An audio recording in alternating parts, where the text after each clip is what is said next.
13장 1절에서 17절까지, 아니 1절에서 7절까지 5946페이지 1절에서 7절 보면 거짓 선지자를 쳐서 예언하라는 말씀이 에스겔 자신에게 임했다는 사실을 증언합니다. 선지자가 거짓을 예언한다는 것은 어떤 의미에서 인간적으로 참 자연스러운 겁니다. 자연스럽다는 말은 훨씬 더 그쪽으로 거짓 예언을 할 가능성이 훨씬 더 많다는 얘기죠. 왜 그러냐면 하나님은 당장 눈앞에 보이지 않고 권력자들이나 기득권자들의 세력은 눈앞에 보이기 때문에 선지자가 아무리 하나님의 말씀을 전하는 선지자라 할지라도 현실을 무시할 수 없다는 것이 이제 생존의 기본 현상이죠. 생존해 가는 데 있어서는 현실처럼 아주 예민하고 민감한 것이 없습니다. 내가 현실에서 살아남느냐 죽느냐, 여기에서 이제 선지자도 인간이기 때문에 계산이 서지는 거죠. 내가 저 힘 있는 사람들의 편에 서야지, 힘 약한 사람들의 편에 섰다간 나 죽는다. 이런 계산을 하는 것은 인간적인 입장에서는 너무 자연스러운 겁니다. 그리고 자기중심이라는 것, 그건 모든 것들이 다 자기중심에서 오거든요. 그러니까 하나님 중심으로, 하나님 위주로, 하나님 중심으로 선지자가 서지 아니하면 거짓말은 하게 돼 있어요. 어디까지나 자기중심이니까. 하나님 중심 아니면 자기중심이거든요. 그러니까 하나님 중심으로 살려면 친구에게 다 버림을 받아도, 주변 모든 사람들에게 다 소외당해도, 경제적으로 온갖 어려움과 손해가 난다 할지라도 하여튼 다 포기해야 돼요. 여하튼 내가 하나님 중심으로 살아야 되겠다 하면 모든 것을 포기한다기보다 다 뒤로 해야 돼요. 전부 그러지 않고는 하나님 중심으로 설 수가 없죠. 선지자가 거짓을 예언하는 건 너무 자연스럽다. 왜? 인간은 자기 자신을 지탱해야 하는 현실이 매우 중요하기 때문에. 그런 입장에서 이제 거짓 선지자들이 거짓을 많이 예언했는데 그걸 쳐서 예언하라고. 그러니 에스겔은 죽을 맛이죠. 사실 자기가 하나님 말씀 증거하고 버림받는 것도, 기득권자들이나 권력자들에게 버림받는 것도 힘겨운 일이지만은 거기다가 이제 더 적극적으로 거짓을 예언하는, 거짓 예언하지 않으면 다 동료죠. 같은 선지자니까. 그런데 같은 선지자인 동료들을 쳐서 예언하라고 그렇게 하나님께서 말씀이 주어지니까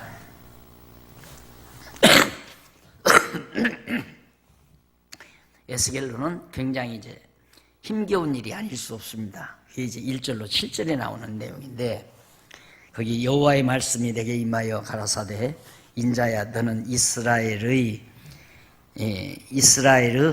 예언하는 선지자를 쳐서 예언하되 자기 마음에서 나는 대로 예언하는 자에게 말하기를 너희는 여호와의 말씀을 들으라. 주 여호와의 말씀에 본 것이 없이 자기 심령을 따라 예언하는 우매한 선지자에게 화 있을진저. 자, 이유는 그겁니다. 자기 마음에 생각나는 대로 말하는 자들. 거기 나오죠?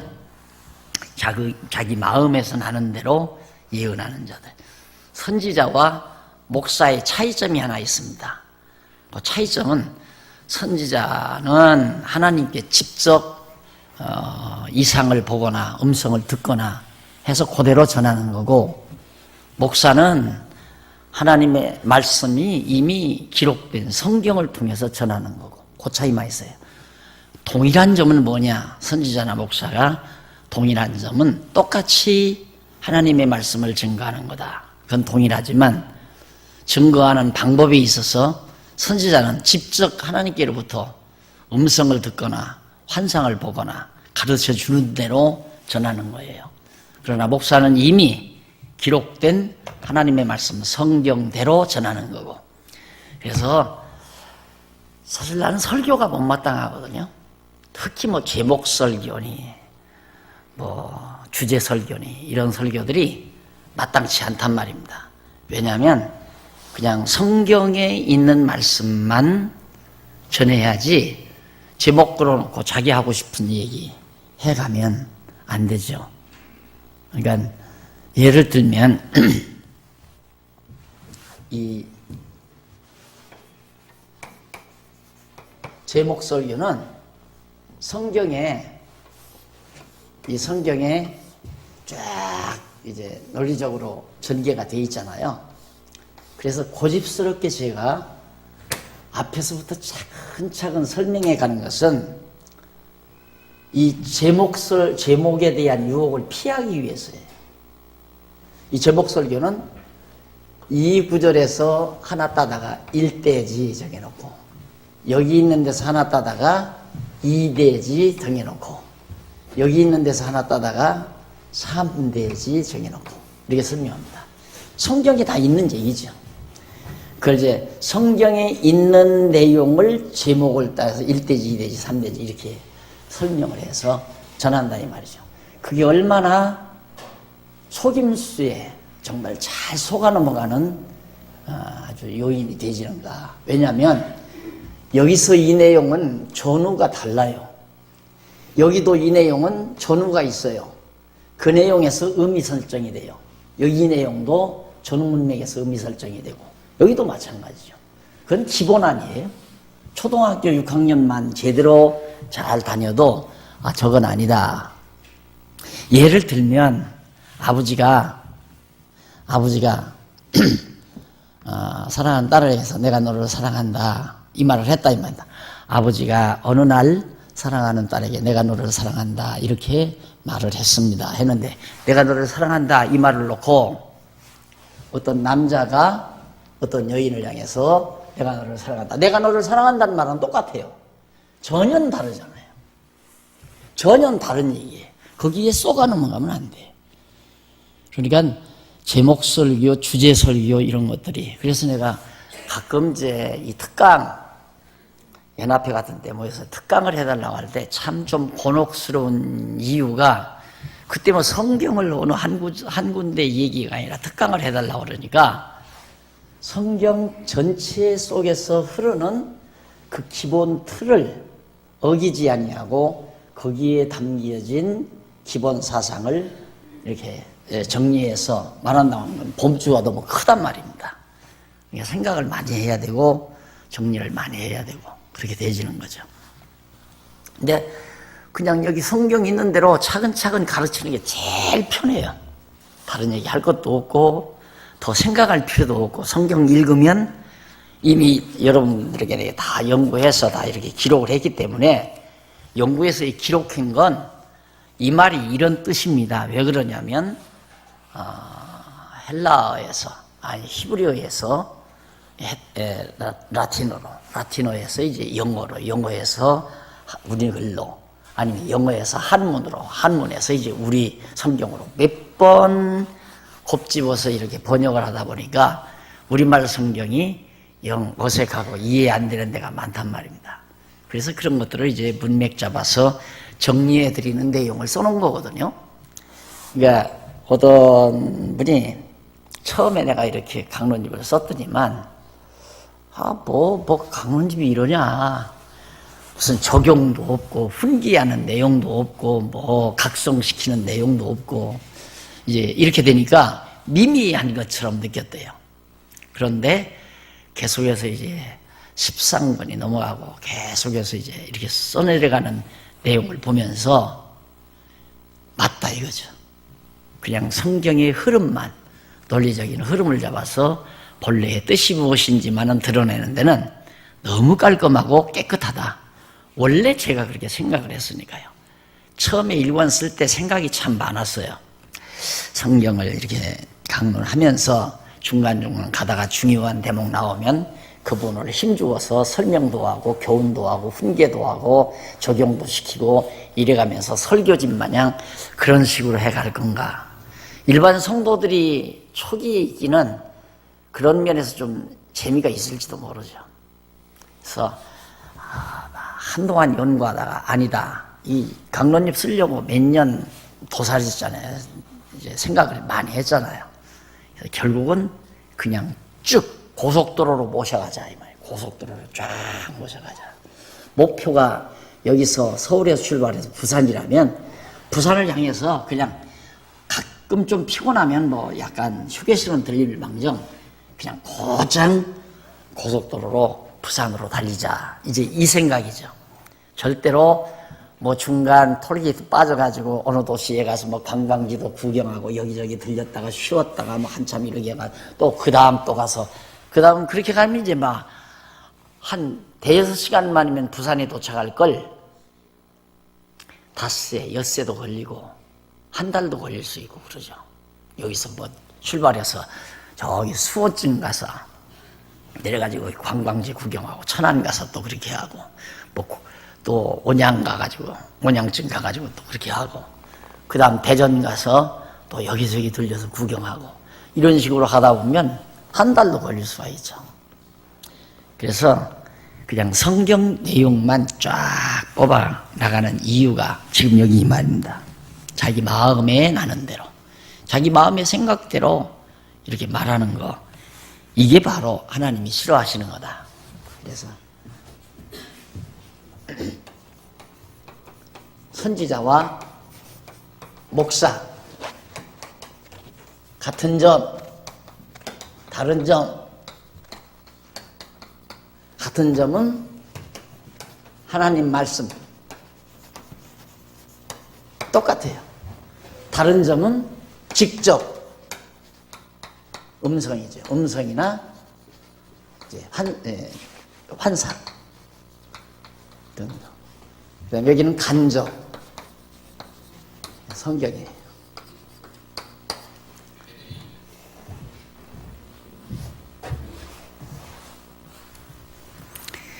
선지자도 하나님 말씀만 전해야 되고 목사도 성경, 하나님 말씀, 성경만 가르쳐야 되고 그래서 이제 이게 이제 처음부터 우리 정한종합교회가 처음부터 그걸 시도를 했으면 아마 교회가 안 됐을지도 몰라요.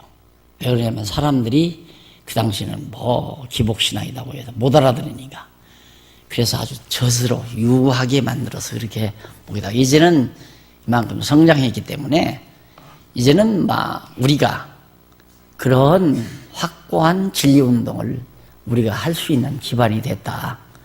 그래서 이제 교회 체제를 완전히 이렇게 좀 바꿔가지고 목사는 오직 성경만 연구해서 성경 가르치는 학교로 말하면 교수, 그 이상도 아니고 그 이하도 아니고 그래서 그냥 연구실에서 계속 바르게 성경 연구해서 성경만 와서 딱 가르치고 들어가는 그런 교수와 같은 그런 모습으로 그리고 이제 교회는 여성도들은 권사님들이 잘 이렇게 어린 성도들을 보살펴서 가꾸고 전체와 남자 성도들은 우리 장로님들이 그렇게 가꾸고 살림살이는 우리 안수 집사님들이 아주 정말 지혜롭게 야무지게 돈 한 푼이라도 정말 꼭 여기다가 10,000원 쓰는 거하고 이쪽에 10,000원 쓰는 거하고 어느 쪽이 더 하나님의 선하신 뜻을 이루는데 값지게 쓰여질까 기도하는 마음으로 잘 그렇게 해나가는 그런 체제로 가도록 지금 여러 가지로 연구하고 또 준비하고 그러고 있는 이유가 거기 있습니다. 그래서 오직 성경만 해야 하는데 중요한 건 마음에서 나는 대로 예언한다. 자기 마음에서 생각나는 대로 그냥 예언하는 거예요. 말을 하는 거예요. 8절로 7절 넘어가서 13장 8절로 16절 거짓으로 위장한 담과 선지자들을 멸하실 것을 예언합니다. 여기서 거짓으로 위장했단 말은 이쪽 8절로 10절 거기 보면 5949페이지 두 번째 줄 에스겔 선지자가 허탄하고 거짓된 것으로 예언하는 선지자를 치실 것을 예언하지. 하나님께서 선지자 친다. 그래서 밑에 11절로 16절에 보면 밑에서 아홉째 줄 바꾼대. 에스겔 선지자가 분노로 회칠한 담을 무너뜨려 거짓을 예언하는 선지자를 멸하실 것을. 예. 담장을 보니까 막 하얗게 회를 칠해놨어요. 담을. 그러니까 그 위장이죠. 위장. 깨끗한 것처럼 위장하는. 그래서 이 사람들은 위장술에 위장이나 포장이나 다 비슷한 얘기예요. 요즘에 포장술이 얼마나 개발했는지. 집에 선물이 하나 왔어요. 우체국에서. 이제 애들이 우체국 거래하니까 우체국에서 막 명절 때라고 보내는가 봐요. 얼마나 큰지 몰라. 막 이만한 거 봤어요. 야, 무슨 수분이 이렇게 클까? 무슨 전자제품이나 하나 되나? 하고 하나하나 이렇게 들어보니까 막 묻군해요. 무거워요 또. 끌러보니까 또 안에 또 포장이 또 있어요. 막 스티로폴로. 위에는 이제 아주 그냥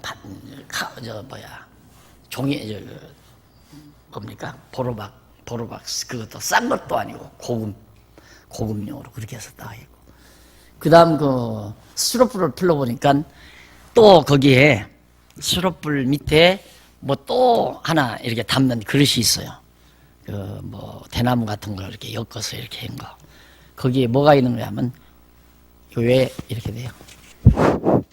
네, 조금 키워요.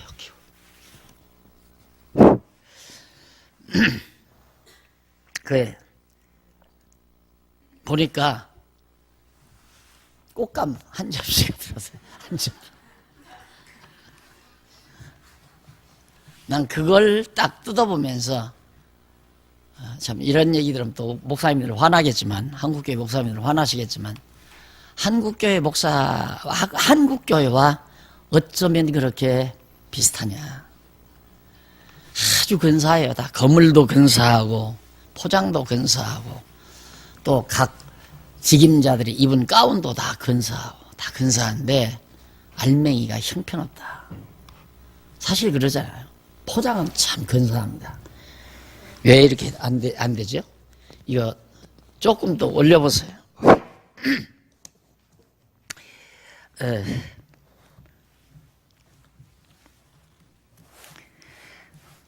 대리석으로 지은 예배당 건물도 대단하고요. 그 다음 그 안에 있는 그 직임자들의 그 여러 가지 뿐만 아니라 시설, 몇 억씩 나가는 파이프 오르겐 장치 다 해서 목사님들 입은 가운이며 찬양대들 장로님들 입은 가운, 모든 그 외형적으로 단장하는 것들 너무너무 호화롭고 아름답고 그렇죠. 그런데 정작 소중한 내용은 너무너무 부실하다. 이것이 한국교회의 모습인 것으로 비춰지는 것, 참 안타까움이죠. 회칠한 담과 같은 겁니다. 그러니까 그 당시에도 죄송합니다. 그 당시에도 정말 그 예루살렘 성전이 너무너무 더러웠고 안에는 막 우상숭배로 가득 찬데 담장은 하얗게 해를 칠해서 그렇게 아름답게 해놨으니까 그걸 지금 책망하는 얘기예요. 13장 17절로 23절. 거짓을 예언한 부녀를 책망하며 백성의 구원을 예언하는 내용이 거기 나옵니다. 거기서 17절로 19절 보면 이게 자꾸 뭐가 접촉했다 떨어졌다 그러는 것 같네요. 너 인자야, 너의 백성 중 자기 마음에서 나는 대로 예언하는 부녀들을 대면하여 쳐서 예언하여 이르기를 주 여호와의 말씀에 사람의 영혼을 사냥하고자 하여 방석을 모든 말뚝에 꿰어 매고 수건을 키가 큰 자나 작은 자의 머리를 위하여 만드는 부녀들에게 화 있을진저 너희가 어찌하여 내 백성의 영혼을 사냥하면서 자기를 위하여 영혼을 살리려 하느냐. 그러니까 상상을 해보면 되죠. 왜 여기는 또 거짓을 예언하는 부녀를 말하는가. 우리 한국교회도 지금은 많이 이제는 그런 부분은 사라졌는데 이제 그게 이제 목사라는 이름으로 나타났어요. 나는 솔직히 여자가 말씀 가리키는 걸 반대하지는 않습니다. 목사라고 해도 되고 권사라고 해도 되고 이 명칭이야. 여자도 왜 하나님 말씀 못 가리켜요? 얼마든지 깨달으면 가리키는 거지. 다만 그것이 권사라고 하든 목사라고 하든 가리키는 자인데, 이 당시에도 구약 시대에도 여자들도 예언을 했죠. 하나님 말씀을 예언을 했는데, 이 여자들 역시도 이제 거짓말을 예언하는 거예요. 자기 마음에 나는 대로. 그래서 내가 지난번에도 어디 가면서 그런 얘기하면서 서로 웃고 그랬습니다만은, 그렇게 짜고 하지 않습니까? 점치는 사람들이, 점쟁이들이 바람제비들을 몇 세워놓죠. 바람제비들이 제비들을 몇 세워놓고는 가서 여자들 많이 모인 데 가서 어디 그 점쟁이 참 용하더라고. 너무너무 잘 맞춘다고. 이러면서 이제 얘기를 하면 그러냐고. 근데 우리 지금 아들이 장가를 가려고 했는데 그 여자하고 결혼해도 되는지 안 하든지 너무너무 잘 맞춘다. 그러니 가서 좀 물어보자. 간단 말입니다. 가면 점쟁이가 미리 소스를 받고 거기서 이제 얼마든지 조정을 할 수 있죠. 나이도 대충 얘기할 수 있고 또 관계도 얘기할 수 있고. 그럼 점쟁이가 그 점치러 간 사람이 깜빡한단 말입니다.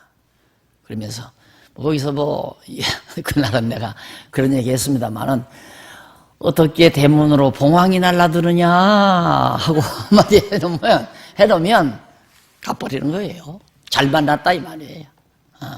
그래서 이제 결혼 성사가 되면 이제 사례도 받고 또 복채도 받고. 한국교회도 과거 그 짓을 한 겁니다.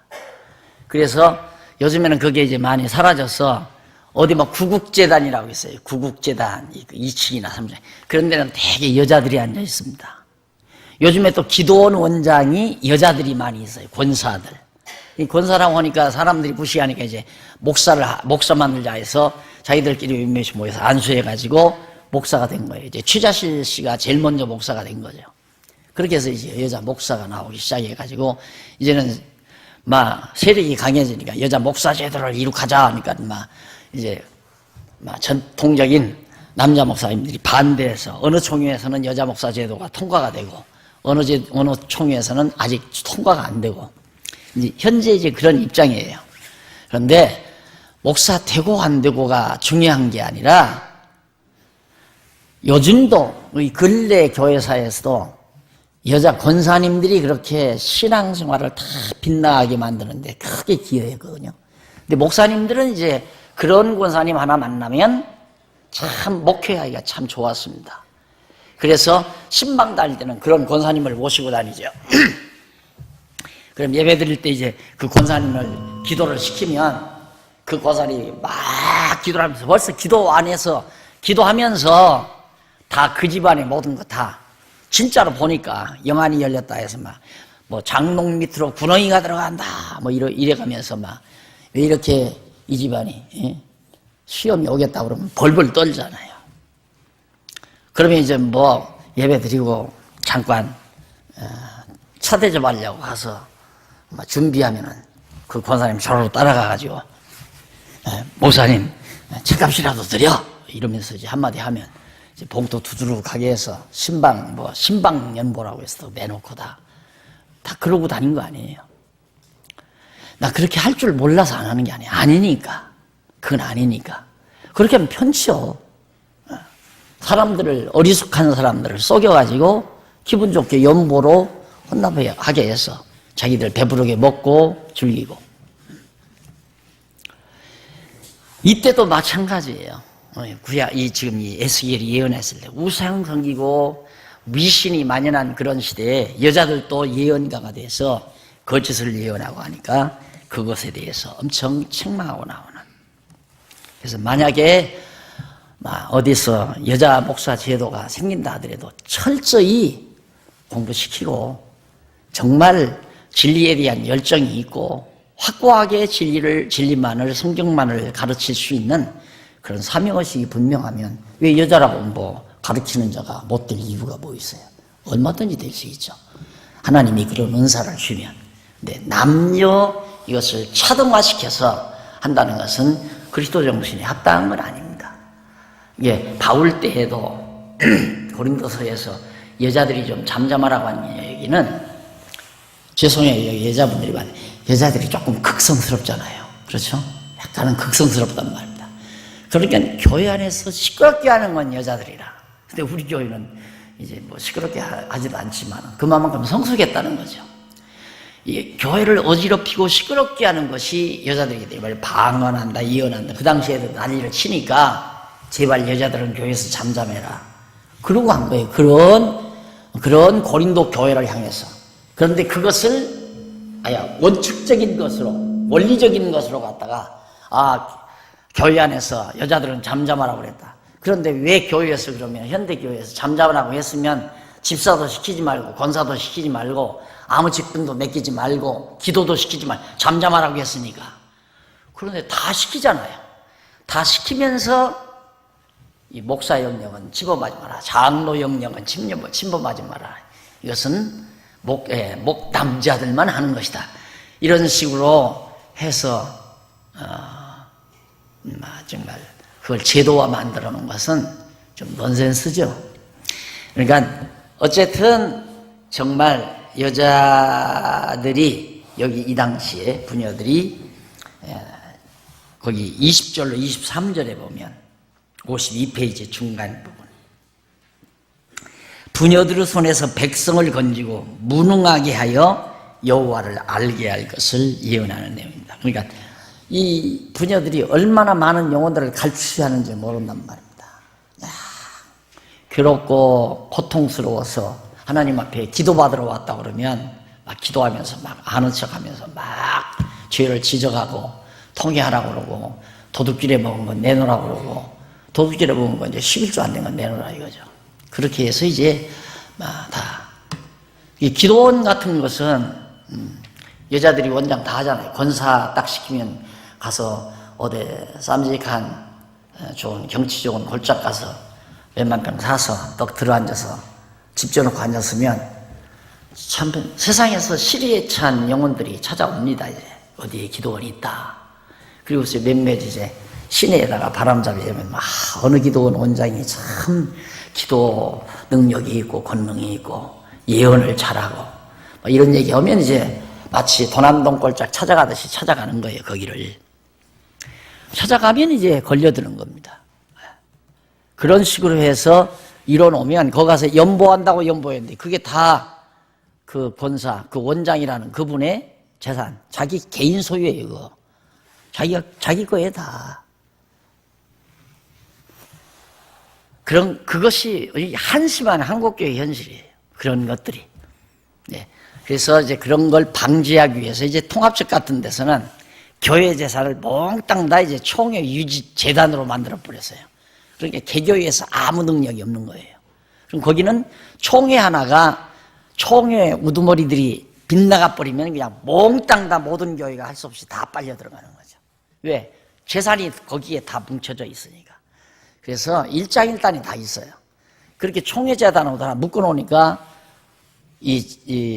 세습이 안 돼요. 자기 개인, 목사가 자기 개인소로 만들 수가 없어요. 그런데 문제는 이제 총회가 신학적으로 빗나가 있으면 할 수 없이 그리 다 따라가야 되니까. 그게 이제 불합리한 거고. 개교회 재단으로 만들어 놓으면 이제 목사가 또 다 개인 소유로 만들어 버리니까 그게 문제가 되는 거고. 그래서 이제 그런 문제를 보완해서 해나가는 것이 이제 우리 교회의 지금 취지인데, 과거나 예나 이처럼 참 한심한 그런 종교 상황이 벌어지고 있는 겁니다. 그 14장에서 15장 보면 죄로 인한 멸방 예언입니다.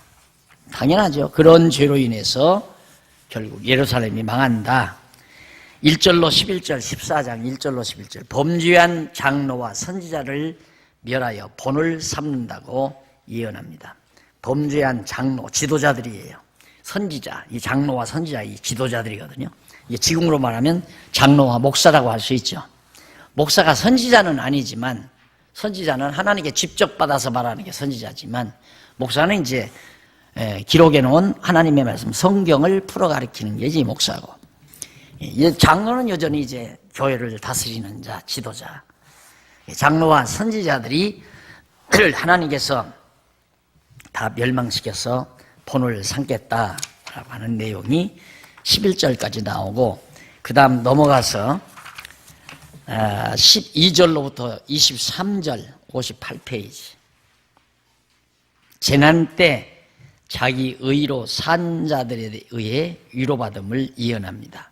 재난 때에 자기 의로 산 자들에 의해 위로를 받는다. 여기서 자기의 의로 산 자들이다 라는 얘기가 나오는데 12절 한번 보세요. 여호와의 말씀이 또 내게 임하여 가라사대 인자야 가령 어느 나라가 불법하여 내게 범죄함으로 내가 손을 그 위에 펴서 그 의뢰하는 양식을 끊어 기근을 내려서 사람과 짐승을 그 나라에서 끊는다 하자.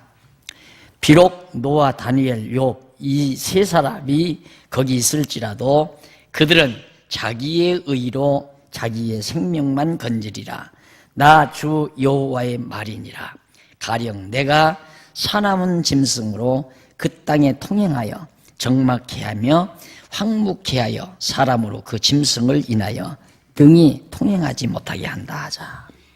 하나님께서 진노 내릴 때에 노아, 하나님이 의롭다고 하신 노아나 다니엘, 욥 이런 자들이 있다 할지라도 그들이 하나님이 의롭다 하신 그 의로 인해서 자기들만 살지 그들이 남까지 살려주지는 못한다. 그러니까 다 망한다 이 말이에요.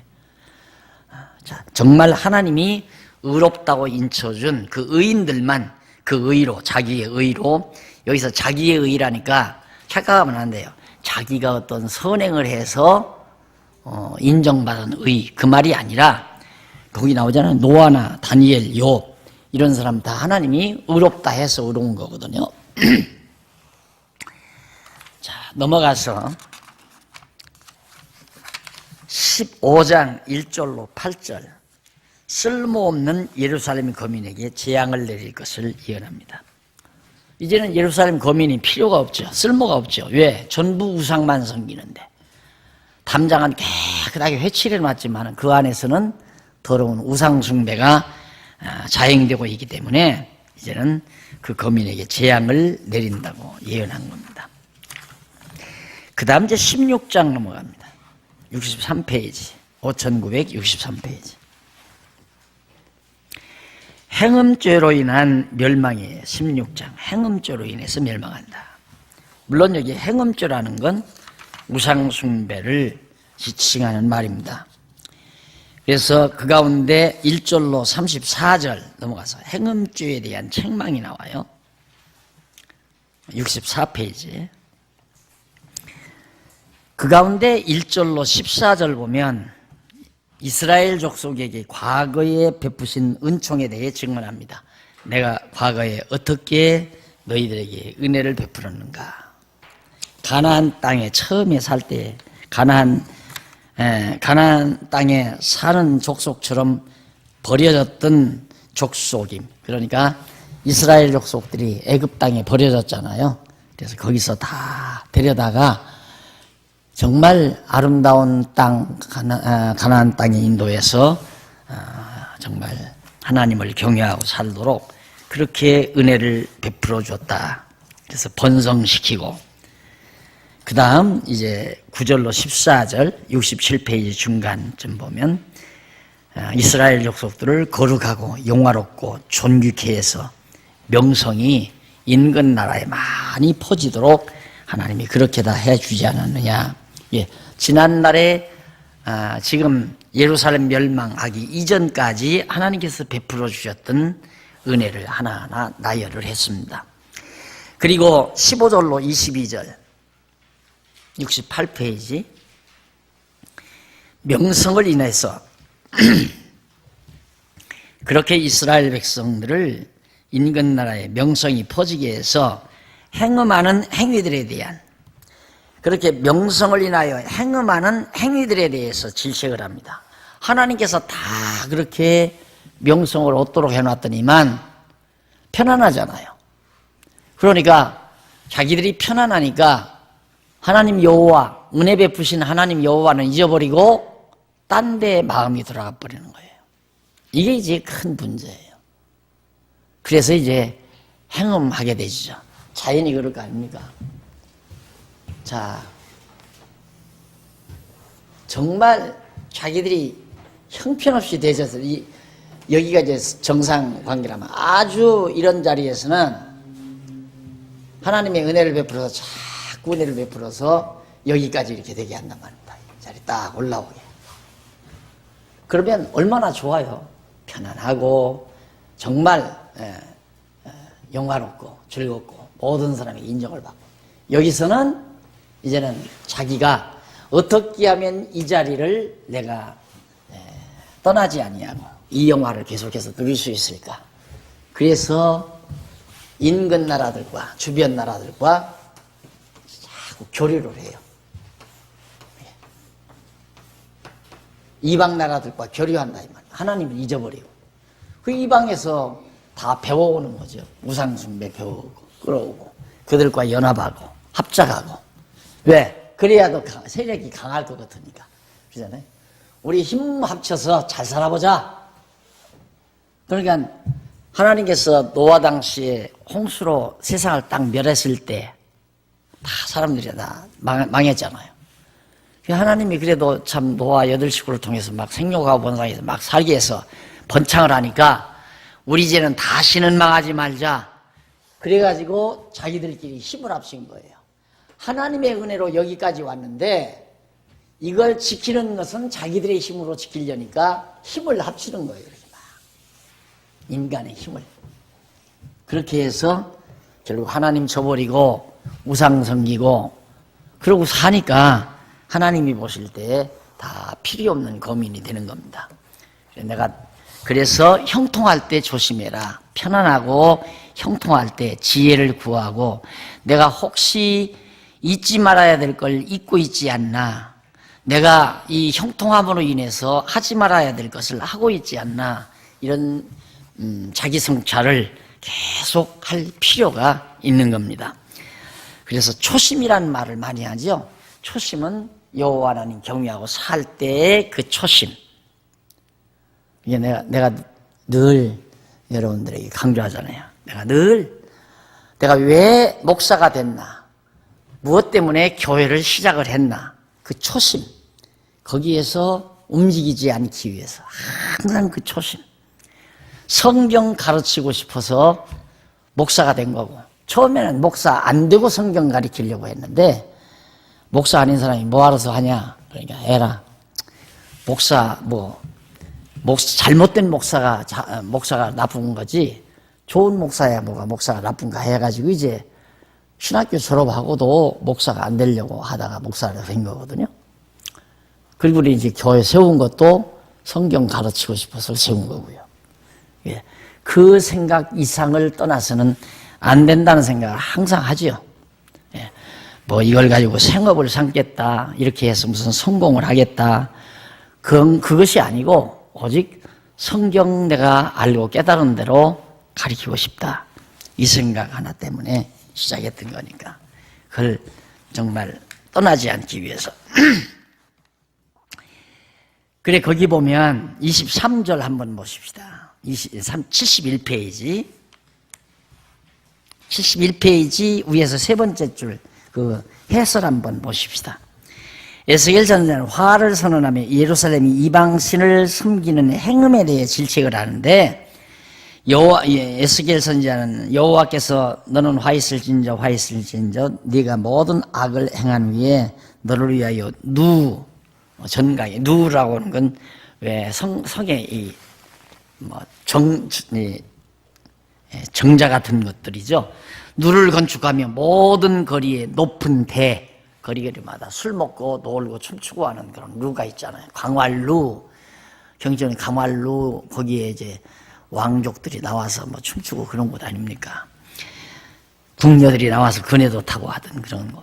누를 건축해놓고 모든 거리에 높은 데를 쌓았도다.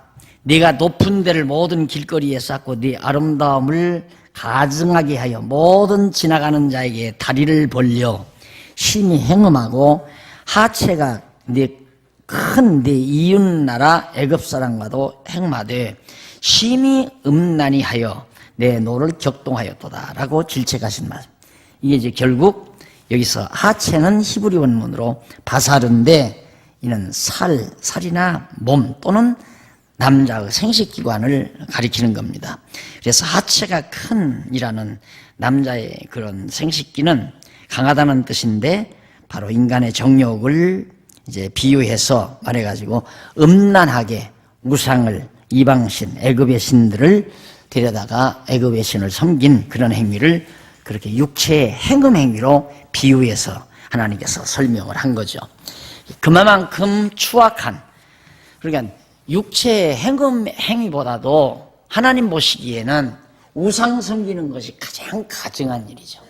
왜? 가증한 일을 하나님 보시기에 최고로 가증한 일을 인간 세상에서 가증한 일의 한 예를 들어서 이제 설명을 한 거예요. 그러니까 하나님께서 이제 멸망시키겠다 그 말이거든요. 그 다음 73페이지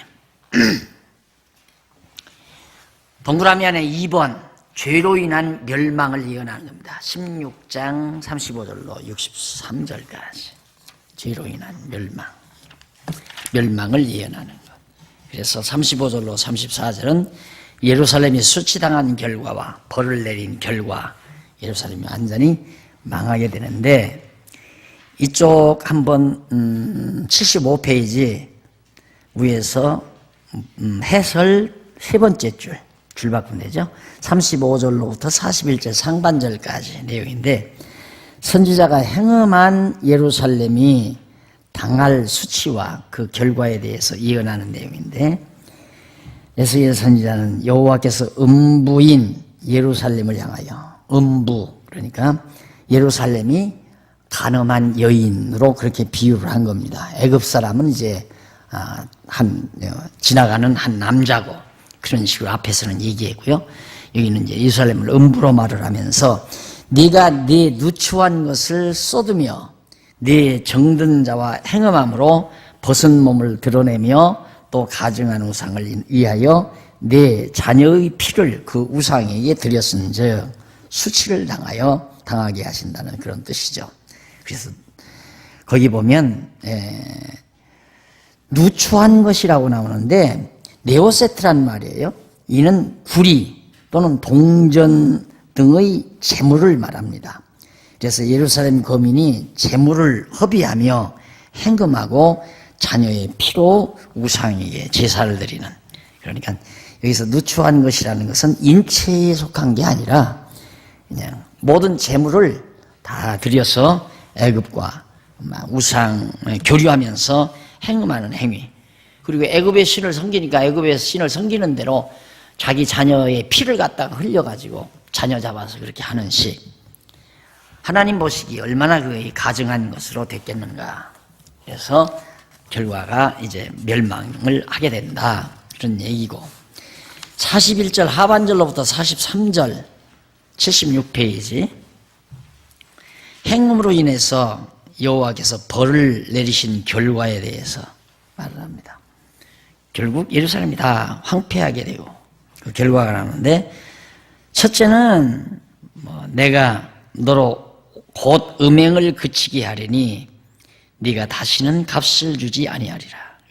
결국 이제 우리 음행을 그치게 한다는 말은 멸망시키겠다 이거예요. 둘째는 그리한즉 내가 네게 대한 내 분노가 그치며 내 투기가 네게서 떠나고 마음이 평안하여 다시는 노하지 아니하리라. 하나님의 노를 그치게 하겠다.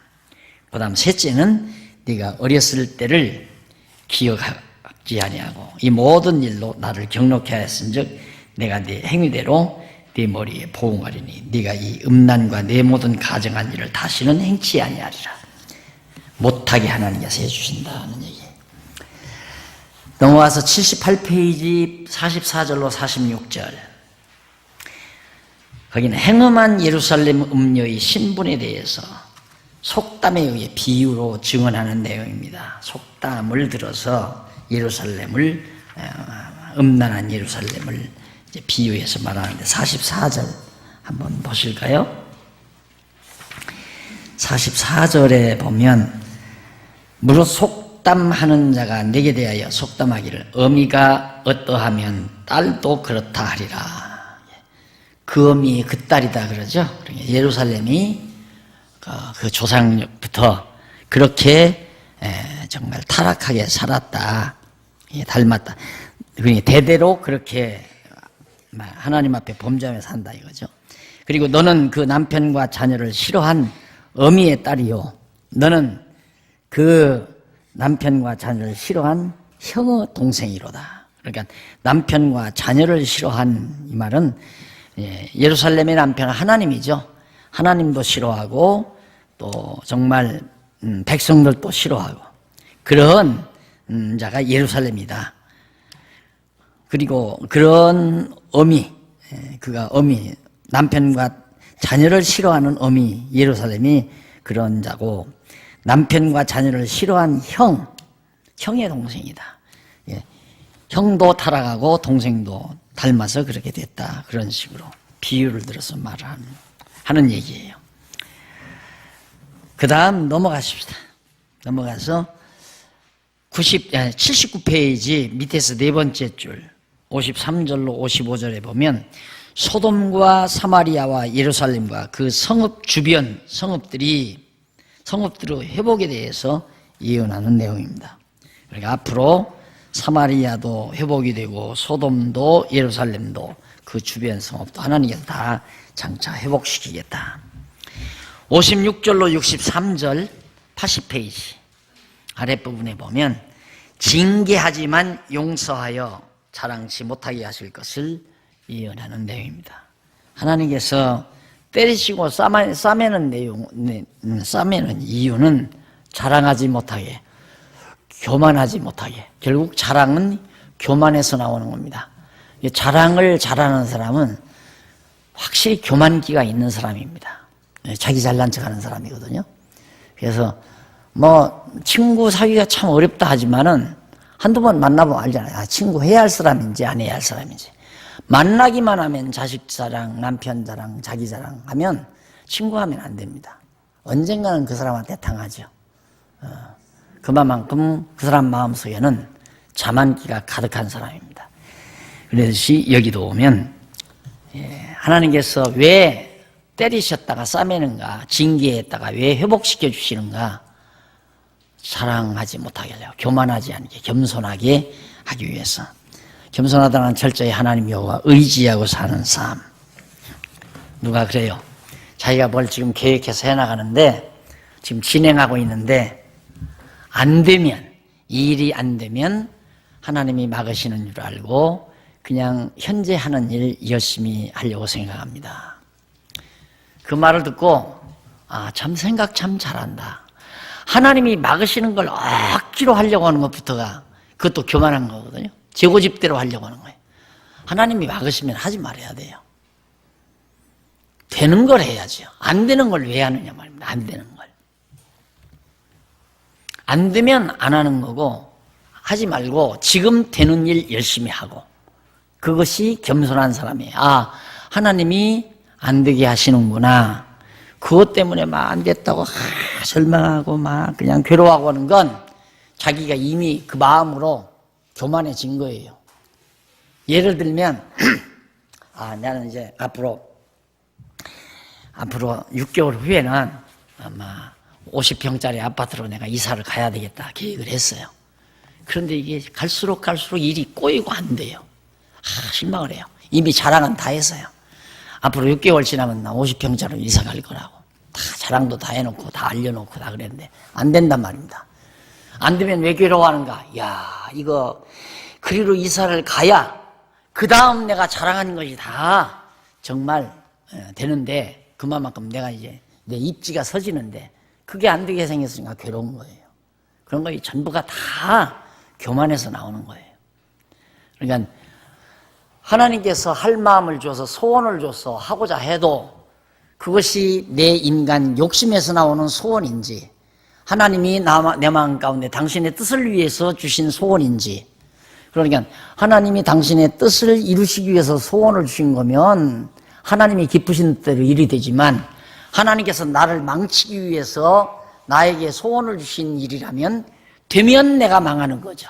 그 일이 되면 나로 한 바퀴 돌게 하기 위해서 내게 소원을 줬다. 나는 아버지하고 같이 살 게 아니라 나 혼자 독자적으로 한번 살아보고 싶다. 그런 소원이 오니까 아버지한테 요청하잖아요. 근데 요청하는데 그 일이 이루어지는 거예요. 그래서 여러분, 소원대로 되는 것이 능사가 아니에요. 그러니까 안 돼도 능사가 아니고 돼도 능사가 아닙니다. 이게 안 되는 걸 절대 낙심할 필요가 없죠. 하나님이 안 되게 하니까. 그 되게 하는 걸 내가 안 할 수가 없는 거예요. 아버지가 나가라고 달라고 해서 나 나간다고 달라고 하니까 돈을 줬는데 어떻게 안 나가요? 되는데 소원대로. 그렇게 나가는 거예요. 그러니까 소원대로 된다고 건방 떨지 말고 소원대로 안 됐다고 해서 좌절하지 말고. 문제는 하나님이 나를 어떻게, 조금 어려워요? 어려울 거 없어요. 우리는 그 부분만 이해하면 갈등이 없어져 버려요. 그 부분만 이해하면. 그러니까 내 소원대로 됐다 해서 건방 떨지 말라 이 말이에요. 건방 떨지 말라. 안 됐다고 해서 그 대신 낙담하지도 말고 그냥 지금으로 만족하라 이 말이에요. 지금 현재. 지금 감사가 있고 기쁨이 있고 평안이 있으면 최고예요. 그 이상. 그런데 갑자기 하나님께 내게 어떤 소원을 줬다. 그것이 내 욕심을 채우기 위한 소원이라면 하나님이 나를 돼지우리로 한 바퀴 돌게 하시려고 하는구나. 틀림없죠 그건. 그러나 내 욕심이 아니고 성령의 소욕 따라 주시는 소원이라면 나를 선한 도구로 쓰시려고 하는 거구나. 그래서 하나님이 시키는 대로 쓰임받으면 되는 거예요. 살아가기가 얼마나 쉬워요. 참 쉬운 거죠. 이걸 여러분들이 20대에 깨닫고 10대에 깨달았다 하십시다. 끝내주는 거죠. 진짜. 그 사람을 당할 사람이 없습니다. 아무도. 당할 사람이 없어요. 그걸 깨닫고 살면 사람답게 살 수가 있어요.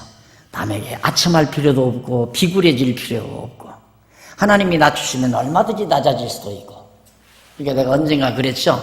하나님이 나를 지금이라도 낮추시면 나는 어느 정도까지 낮아질 수 있나. 물론 병들게 해서 욥처럼 뭐 할 수 없는 거죠. 그렇게까지만은 환경적으로 나를 낮추신다 하면 내 건강만 안 데려가신다면, 안 뺏어가신다면, 지금의 건강만 이래도. 우선 임시로 급한 건 나무 몇 개 잘라다가 웅덩이 파고, 웅덩이 깊이 파지 말고 한 1m 정도만 파면 되겠다. 1m 정도 파고, 딱 해서 물바지하고, 나무 옆에서 이영치고, 그러면 희마기하고 잠잘 수 있어요.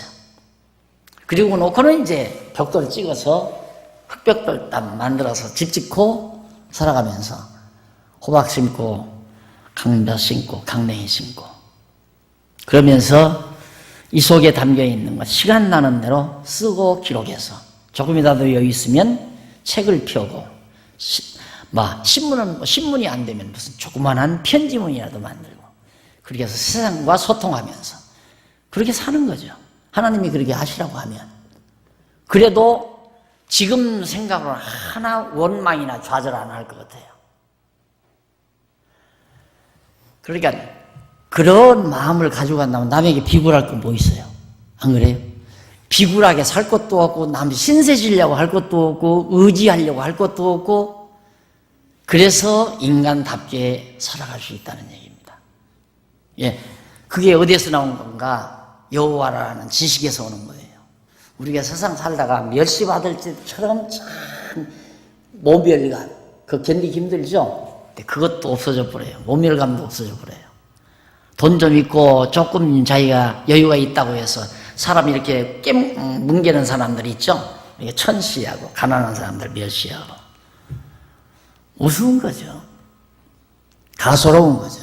어리석은 참 저 사람 참 어리석다. 참 치졸하구나. 이렇게 그냥 평가해버리면 끝나는 거죠. 예, 정말 여호와 하나님을 아는 지식이라는 게 얼마나 대단한 건가. 하나님께서 이처럼 자만하지 못하게 나를 때리시고 가끔 싸매시고, 예. 엄마 앞에서 막 때를 쓰다가 왜? 내가 하고자 하는 대로 해달라 이거야. 이놈이 엄마 앞에서 벌써 자존심이 생긴 거죠. 엄마 내 요구 들어줘 하고 막 떼쓰는 놈. 도저히 해서는 안 되니까 엄마가 때리잖아요. 때리면 이제 그때는 포기하죠. 감싸주죠. 엄마 품에 푹 안겨가지고 푹 잠들잖아요, 애기가. 그때는 자기 고집이 다 꺾어진답니다. 똑같은 거예요. 하나님이 우리를 다스려 갈 때도 그렇게 다스려 갑니다. 오만 떨고 방자하게 살면 하나님이 한번 휘갈려서 고통 속에서 방황하게 하다가 싸매 주셔서 정말 하나님의 그 평안한 품 속에서 안식의 잠을 편안히 들 수 있도록, 평안을 누릴 수 있도록 해주시는 하나님의 그 섭리가 우리들의 인간 생활 속에서 모형적으로 다 보여줘요. 전부가 다. 그래서 교회도 부부 생활로 비유를 했고, 또 하나 이스라엘 나라도 역시 가정으로 비유하잖아요. 남편과 아들, 자녀들 이렇게 남편으로. 부자의 사랑을 하나님과 인간, 성도에 대한 사랑으로 우리가 비유를 하고. 그러니까 일반적으로 우리가 이렇게 살아가면서 하나님을 배워나가는데 일반 은총으로 그렇게 다 우리에게 모형적으로 보여주는 것이 가정이고 부부고 또 모든 나라고, 그게 다 모형이에요. 하나님 배워가기 위한 하나의 모형. 자, 다음 우리 차 한잔 드시고 우리